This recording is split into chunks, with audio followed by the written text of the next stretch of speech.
ಸಾರ್ವಜನಿಕರಿಗೆ ಟೋಯಿಂಗ್ ಮಾಡಿದ ಮೇಲೆ ಜ್ಞಾನೋದಯ ಆಗುತ್ತೆ, ಅವಾಗ ಅವ್ರು ಯಾರನ್ನ ಬಂದು ಕಾಂಟ್ಯಾಕ್ಟ್ ಮಾಡಬೇಕು? ನಮ್ಮ GB ಅಧಿಕಾರಿಗಳನ್ನು ಅವರು ಕಾಂಟ್ಯಾಕ್ಟ್ ಮಾಡಲಿ, ಎಲ್ಲಿ ಟೋ ಆಗಿದೆ ಅಂತ ನಾವು ಇದನ್ನು ರೆಕಾರ್ಡಲ್ಲಿ ನಾವು ಜನಗಳಿಗೆ ಸಿಗೋ ಹಂಗೆ ಮಾಡ್ತೇವೆ. ಅವರು ಎಲ್ಲಿಗೆ ಹೋಗಿದೆ ಅವರ ವಾಹನ ಅನ್ನೋದನ್ನು ಕೂಡ ನಾವು ರೆಕಾರ್ಡ್ ಮೇಂಟೈನ್ ಮಾಡ್ತೇವೆ. ಅವ್ರಿಗೆ ಆದಷ್ಟು ಗೈಡ್ ಮಾಡೋಕ್ಕೆ ಟ್ರೈ ಮಾಡ್ತೇವೆ.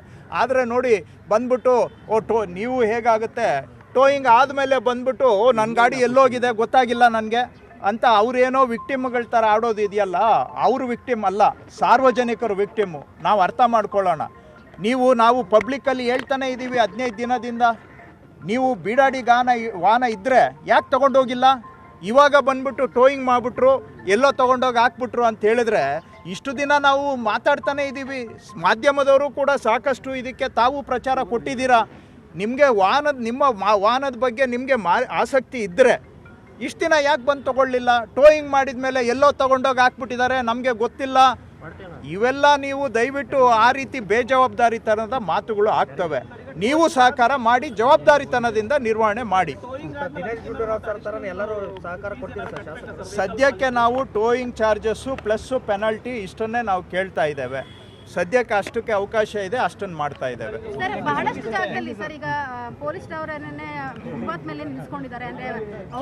ಅದು ಒಳ್ಳೆ ಪ್ರಶ್ನೆ ಕೇಳಿದ್ರಿ. ನಿಜ, ಸಾರ್ವಜನಿಕರು ಸುಮಾರು ವಿಡಿಯೋಗಳು ಮಾಡಿ ನನಗೆ ಮೆಸೇಜ್ ಮಾಡಿದ್ದಾರೆ. ಏನಂದರೆ, ನಿಮ್ಮ ಪೊಲೀಸ್ ಸ್ಟೇಷನ್ ಹತ್ರನೇ ಸುಮಾರು ವಾಹನಗಳು ಫುಟ್ಪಾತಲ್ಲಿ ಇದ್ದಾವೆ, ಇವೆಲ್ಲ ಅವಕ್ಕೆ ನಟ್ಟು ಇಲ್ಲ, ಬೋಲ್ಟು ಇಲ್ಲ, ತುಕ್ಕಿಡಿತಾ ಇದ್ದಾವೆ, ಇವುಗಳನ್ನ ಸ್ವಲ್ಪ ಕಣ್ಣು ಬಿಟ್ಟು ನೋಡಿ ಅಂತ ಸಾರ್ವಜನಿಕರು ನಮಗೆ ಸುಮಾರು ಸಂದೇಶಗಳನ್ನು ಕಳಿಸಿದ್ದಾರೆ. ನಾನು ಸ್ವಲ್ಪ ಈ ವಿಷಯದಲ್ಲಿ ವಾಸ್ತವತೆಯನ್ನು ಕೂಡ ಸಾರ್ವಜನಿಕರಿಗೆ ಹೇಳಬೇಕಾಗತ್ತೆ. ಪೊಲೀಸ್ ಸ್ಟೇಷನ್ ಹತ್ರ ನಿಂತಿರೋ 99% ವೆಹಿಕಲ್ಸು ಕೋರ್ಟ್ ಕೇಸ್ನಲ್ಲಿ ಶಾಮೀಲಾಗಿರ್ತವೆ. ಯಾವುದೇ ಒಂದು ವಾಹನ ಕೋರ್ಟ್ ಕೇಸಲ್ಲಿ ಸಿಕ್ಕಾಕೊಂಡಿದೆ ಅಂತ ಹೇಳಿದ್ರೆ ಕೋರ್ಟ್ನ ಅಂತಿಮ ತೀರ್ಮಾನ ಆಗೋವರೆಗೂ ನಾವು ಅದನ್ನು ವಿಲೆ ಮಾಡೋಕ್ಕೆ ಬರೋದಿಲ್ಲ. ಸೊ ನಾವು ಅದನ್ನು ಅಲ್ಲೇ ಮೇಂಟೈನ್ ಮಾಡಬೇಕು. ಆದರೂ ಕೂಡ ನಾನು ಟ್ರಾಫಿಕ್ ಪೊಲೀಸ್ ಹತ್ರ ಮಾತಾಡ್ತೇನೆ ಮತ್ತು ಕೋರ್ಟ್ಗೂ ಒಂದು ಅರ್ಜಿ ಸಲ್ಲಿಸ್ತೇವೆ. ಇಂಥ ಕೇಸುಗಳು ಎಷ್ಟಿದ್ದಾವೆ, ಸ್ವಲ್ಪ ಬೇಗ ನೀವು ವಿಲೆ ಮಾಡಿಕೊಡಿ. ಇಲ್ಲ ಅಂದರೆ ಏನಾಗುತ್ತೆ, ಪೊಲೀಸ್ ಸ್ಟೇಷನ್ ಪಕ್ಕ ನಿಂತಿರೋ ವಾಹನಗಳಿಗೂ ಬೇರೆ ಇಲ್ಲಿ ಇಂಥ ರೋಡ್ಗಳಲ್ಲಿ ಬಿಟ್ಟಿರೋ ವಾಹನಕ್ಕೂ ಜನಕ್ಕೆ ವ್ಯತ್ಯಾಸ ಗೊತ್ತಾಗಲ್ಲ. ಜನ ಅದನ್ನೇ ಕೇಳ್ತಾರೆ. ಆದರೆ ಹಾಗಾಗಿ ನಾವು ಕೋರ್ಟ್ಗೂ ಕೂಡ ನಿವೇದನೆ ಮಾಡ್ಕೊಳ್ತೇವೆ ಅಂಥ ಕೇಸುಗಳನ್ನು ಬೇಗ ವಿಲೆ ಮಾಡಿಕೊಡಿ ಅಂತ. ಮತ್ತು ಅದರ ಜೊತೆಗೆ ಅವ್ರಿಗೂ ಕೂಡ ಎಲ್ಲಾದರೂ ಒಂದು ಲೊಕೇಶನಲ್ಲಿ ಶಿಫ್ಟ್ ಮಾಡೋಕ್ಕಾಗುತ್ತಾ ಅಂತ ಪೊಲೀಸವ್ರ ಹತ್ರ ನಾನು ಮಾತಾಡ್ತೇನೆ.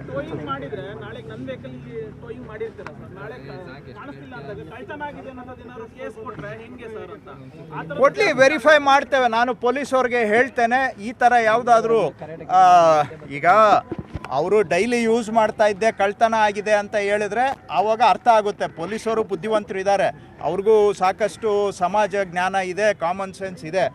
ಅವರು ಕೇಳ್ತಾರೆ ನಿಮ್ಮದು ಎಲ್ಲಿ ಬಿಟ್ಟಿದ್ದಪ್ಪ ಅಂತ.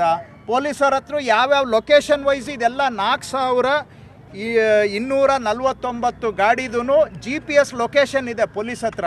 ಸೊ ಎಲ್ಲಿ ಕಳ್ತನ ಆಗಿದೆ ಅಂತ ಅವರು ಕ್ರಾಸ್ ಚೆಕ್ ಮಾಡ್ಕೊಳ್ತಾರೆ. ಅದಕ್ಕೂ ಇದಕ್ಕೂ ಮ್ಯಾಚ್ ಆದರೆ ನಿಂದು ಕಳ್ತನ ಆಗಿಲ್ಲಪ್ಪ, ನೀನೇ ಬಿಟ್ಟು ಹೋಗಿದ್ದೆ ಅನಾಥವಾಗಿ, ನಿನಗೆ ಬೇಡ ಆಗಿದೆ, ನಿನಗೆ ಬೇಡ ಆಗಿರೋ ವಾಹನಕ್ಕೆ ನೀನು ಯಾಕೆ ಕಳ್ತನ ಅಂತ ರಿಪೋರ್ಟ್ ಕೊಡ್ತಾ ಇದೆಯಾ, ನೀನೇ ಬಿಟ್ಬಿಟ್ಟಿದ್ಯಾ, ನಿನಗೆ ಸಹಾಯ ಮಾಡೋಕ್ಕೆ ಅವ್ರು ತಗೊಂಡು ಹೋಗಿದ್ದಾರೆ ಅಂತ ಹೇಳಿ ಕಳಿಸ್ತೀವಿ ಅಷ್ಟೇ.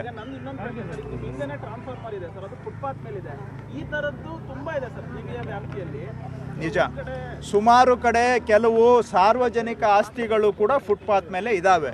ಕೆಲವು ಕಡೆ ಟ್ರಾನ್ಸ್ಫಾರ್ಮರ್ಸ್ ಇದೆ, ಕೆಲವು ಕಡೆ ಟಾಯ್ಲೆಟ್ಸ್ ಇದೆ. ಈ ರೀತಿಯಾಗಿ ಬಸ್ ಸ್ಟಾಪ್ಗಳು ಬೇಕು. ಬಟ್ ಬಸ್ ಸ್ಟಾಪ್ ಕಟ್ಟೋವಾಗ ಏನು ಮಾಡಿದ್ದಾರೆ, ಸರಿಯಾಗಿ ಡಿಸೈನ್ ಮಾಡದೆ ಅದೂ ಕೂಡ ಒಂಥರ ಅಡ್ಡ ಆಗುವಂಗೆ ಮಾಡಿದ್ದಾರೆ. ಇವೆಲ್ಲ ನಮ್ಮ ಗಮನದಲ್ಲಿದೆ. ಮುಖ್ಯಮಂತ್ರಿಗಳಿಗೆ ನಾನು ರಿಕ್ವೆಸ್ಟ್ ಮಾಡಿದ್ದೇನೆ, KEB ಅಂದರೆ ಎನರ್ಜಿ ಡಿಪಾರ್ಟ್ಮೆಂಟ್ ಅವ್ರ ಜೊತೆಗೆ ಒಂದು ಮೀಟಿಂಗ್ ಮಾಡಿ ಲಾಂಗ್ ಟರ್ಮ್ ಒಂದು ಪ್ಲ್ಯಾನ್ ಹಾಕ್ಕೋಬೇಕು. ಎಲ್ಲೆಲ್ಲಿ ಜನ ಓಡಾಡೋದಕ್ಕೆ ಬೆಂಗಳೂರಿನಲ್ಲಿ ಟ್ರಾನ್ಸ್ಫಾರ್ಮರ್ಸ್ ಅಡ್ಡಿ ಇದ್ದಾವೆ, ಅದಕ್ಕೆ ಏನಾದರೂ ಒಂದು ಹೈಟಲ್ಲಿ ಮಾಡುವಂಥದ್ದು, ಎಲಿವೇಟೆಡಲ್ಲಿ ಮಾಡುವಂಥದ್ದು ಲಾಂಗ್ ಟರ್ಮ್ ಅವರೊಂದು ಕ್ಯಾಪಿಟಲ್ ಪ್ಲ್ಯಾನ್ ಹಾಕ್ಕೋಬೇಕು ಅಂತ ನಾನು CM ಅವ್ರಿಗೆ ರಿಕ್ವೆಸ್ಟ್ ಮಾಡಿದ್ದೇನೆ. ಅವರು ಎನರ್ಜಿ ಡಿಪಾರ್ಟ್ಮೆಂಟ್ ಜೊತೆಗೂ ಕೂಡ ನಾನು ಸಭೆ ಮಾಡಿ ಅವ್ರಿಗೂ ರಿಕ್ವೆಸ್ಟ್ ಮಾಡ್ತೇನೆ. ಇದಕ್ಕೊಂದು ತಕ್ಷಣಕ್ಕಂತೂ ಏನೂ ಮಾಡೋಕ್ಕಾಗಲ್ಲ. ಈಗ ಕರೆಂಟು ಕ್ರಿಟಿಕಲ್ ಸರ್ವಿಸು, ನಾವೇನು ಡಿಸ್ಟ್ರಪ್ಟ್ ಮಾಡೋಕ್ಕಾಗೋದಿಲ್ಲ. ಬಟ್ ಲಾಂಗ್ ಟರ್ಮಲ್ಲಿ ಇದಕ್ಕೇನಾದರೂ ಒಂದು ಸೊಲ್ಯೂಷನ್ ಮಾಡಬೇಕು. ನಾನು ಖಂಡಿತ ಅವ್ರ ಜೊತೆ ಮಾತಾಡ್ತೇನೆ ಈ ವಿಷಯ. ಎಲ್ಲ ಶಾಸಕರು ಸಹಕಾರ ಕೊಟ್ಟಿದ್ದಾರೆ, ಪಕ್ಷಾತೀತವಾಗಿ ಸಹಕಾರ ಕೊಟ್ಟಿದ್ದಾರೆ. ಅವರೆಲ್ಲರಿಗೂ ಕೂಡ ನನ್ನ ಧನ್ಯವಾದಗಳು. ಸರ್ ರಸ್ತೆ ಗುಂಡಿಗಳ ಸಂಖ್ಯೆ ಹೆಚ್ಚಾಗ್ತಾ ಇದೆ, ಅದಕ್ಕೂ ಕೂಡ ಒಂದು ಮಾಡ್ತೇವೆ, ಖಂಡಿತ ಮಾಡ್ತೇವೆ. ಒನ್ ಬೈ ಒನ್ ಎಲ್ಲ ಒಂದೇ ಸತಿ ಈ ಗಮನದಲ್ಲಿದೆ, ಅದ್ರ ಗಮನದಲ್ಲಿದೆ. ಇದೇ ಥರ 1 by 1 ಟ್ಯಾಕಲ್ ಮಾಡ್ತಾ ಇದ್ದೀವಿ, ಅದನ್ನು ಮಾಡೋಣ.